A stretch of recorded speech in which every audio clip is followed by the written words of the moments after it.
Saudi আরব ২০৩৪ সালের FIFA বিশ্বকাপের জন্য প্রায় ৩৫০ মিটার উঁচু একটি স্কাই স্টেডিয়াম নির্মাণ করছে।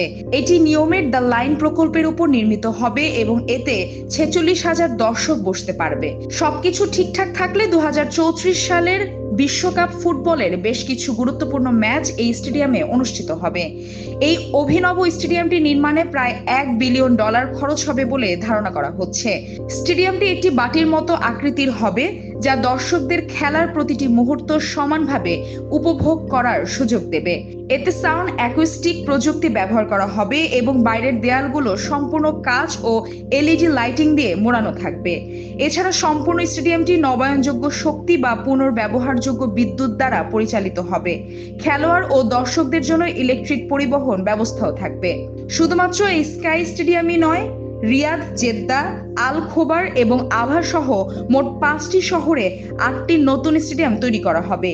এসব স্টেডিয়াম সহ ২০৩৪ সালের বিশ্বকাপের জন্য মোট 15টি ভেন্যুতে খেলা অনুষ্ঠিত হবে, যার মোট বাজেট প্রায় $20 বিলিয়ন।